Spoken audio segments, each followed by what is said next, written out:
Benvenuti a questo nuovo approfondimento. Oggi abbiamo una missione davvero affascinante partendo da alcune fonti condivise da MMM. Sì, il materiale è davvero interessante. In particolare quel documento intitolato Il paiolo bucato. Esatto, un titolo che, incuriosisce subito.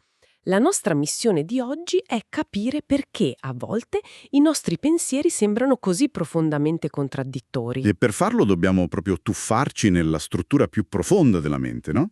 Esattamente. Per capire bene pensiamo alla classica immagine dell'iceberg. Ah, un parallelismo sempre efficace. Vero, solo il 10% della nostra mente emerge ed è, consapevole.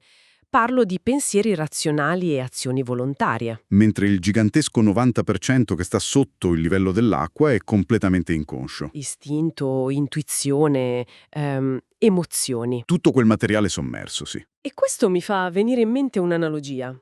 Se la nostra mente fosse una nave, la parte coscia crederebbe di essere lì, bella salda al timone. Mentre in realtà E mentre in realtà sono le correnti sottomarine dell'inconscio a stabilire la vera rotta. è un'immagine potente e rende benissimo l'idea del perché a volte facciamo cose apparentemente illogiche. E qui entra in scena proprio la storiella citata da Freud nel 1905, quella del paiolo bucato. Storia geniale.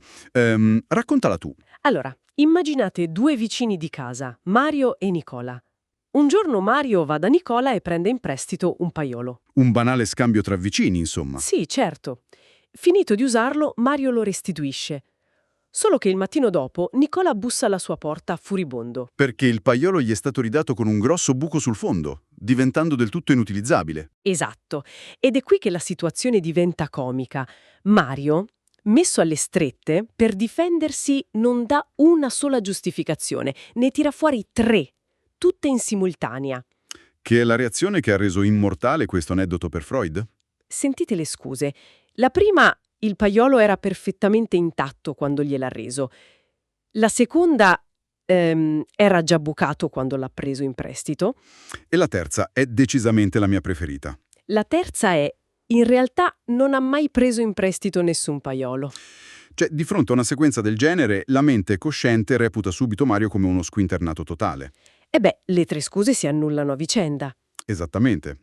Ci sembra una follia perché noi analizziamo la situazione con la cosiddetta logica classica. Scusa, aspetta, fermiamoci un attimo qui. La logica classica sarebbe la logica asimmetrica, giusto? Quella basata sul principio di non contraddizione? Proprio quella. Si fonda su regole ferree di esclusione. C'è anche la regola del terzo escluso, Ovvero? ovvero che non ci sono vie di mezzo. È la logica dell'out-out. Divide la realtà, crea distinzioni nette.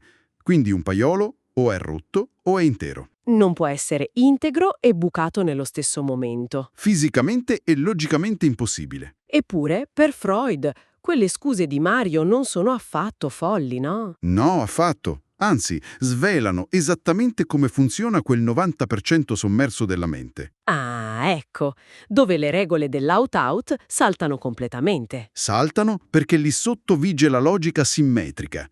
È un mondo in cui tutto viene omogeneizzato. Non esiste lo spazio, non esiste il tempo. E le contraddizioni convivono pacificamente. Esatto, attraverso la regola dell'et et. Le cose possono essere sia bianche che nere contemporaneamente. Per l'inconscio, l'obiettivo emotivo, spegnere il dolore o il senso di colpa supera di gran lunga la coerenza razionale.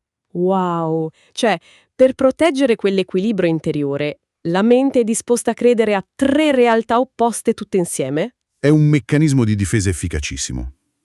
L'emotività unisce e mescola tutto. Ma questo significa che noi esseri umani viviamo costantemente divisi a metà? Direi di sì. Siamo letteralmente il terreno d'incontro di queste due logiche. C'è, sai, un po' di emozione nella ragione? E una traccia di ragione nell'emozione. Sempre. In superficie crediamo di avere il mondo diviso in cassetti logici perfetti, ma nel profondo Nel profondo la realtà diventa un tutto indivisibile dominato dall'emotività. è proprio così. Il che ci porta a una conclusione provocatoria, come promesso.